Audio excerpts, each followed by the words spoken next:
Bringing all these insights together and applying them to the corporate world, does Lysa have any advice for entrepreneurs trying to stay dedicated and motivated to accomplishing their goals? I'll come back to support network, definitely, because we're not all brilliant at everything. Well, I don't think so anyway.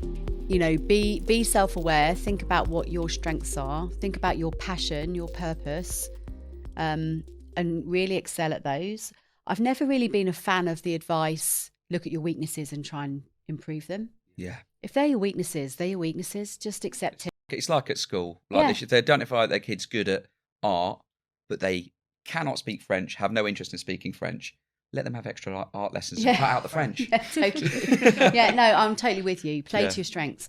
And then find a support network and do the bit that you're not so good at. So I always try and do that when I'm building teams, is get people that are really exceptional at the things that I know I'm not great at. Sure. Because it doesn't matter. I could spend all my time doing those things. I'm still not going to be. I might be better at it, but I'm not going to be great at it. And I want a team that's going to be great at everything. So in terms of motivation, absolutely think about what you're passionate about. Think about what you're good at, because that's human nature. That's going to be your North Star.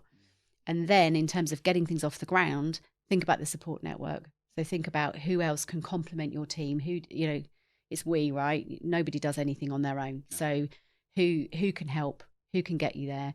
Who's going to be your, you know, support? You know, my husband, I've had a bad day. I walk in the door. He's got a glass of wine literally waiting for me. Sounds like a legend. He is a legend. You know, I could not do what I do without him being in my support network. Right. I've also got people though that I know will be critical when I need somebody to give me some honest feedback. I know who to talk to on that, and I know they'll be honest. So it's really about kind of being quite scientific about that and how you're going to build that, and then that lets you do what you're good at and what you enjoy. We spoke about people, we spoke about support network, and a Hotel Chocolat sounds like it's incredibly important that people, and you're right, in retail it's about people.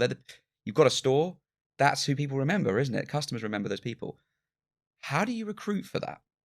Because I also spent 10 years in retail and I was a branch manager and all that kind of stuff, and I remember at the time recruitment process was pretty awful, to be honest. It was like, oh, can they work weekends?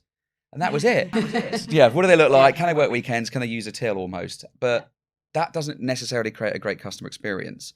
What do you guys do? Is there any kind of secret to that we should all be thinking about, or have I gone too rogue? No. It's a really good question, because it's a challenge that retailers really grapple with. And I think, you know, various retailers have tried different things to various degrees of success.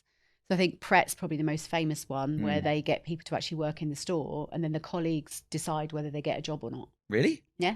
I did not know that. Yeah. Which I think is brilliant, right? That is amazing, yeah. Because you all know you only need one person that doesn't quite fit, and the whole energy like of a poison pill almost, just like brings it all down. Yeah. Yeah, you're right. Yeah.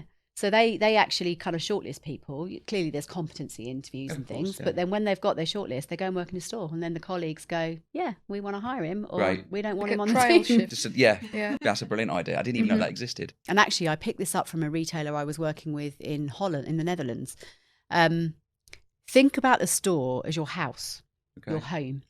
So when someone steps over the threshold of the shop front, they're coming into your home. You know, would you ignore someone coming into your home? Of course you wouldn't. You'd go and greet them and say hello. You'd want to make them feel comfortable. And for me, that's what you want in a store environment. And that's what I look for when I'm recruiting people, is who brings that humanness. That energy. Yeah. Right. And that energy. Wow. Okay. Sorry, that was a rogue question. No. And I know we want to talk about sustainability, but Lysa's got loads of knowledge, and I worked in retail for a long time, so I'm really intrigued.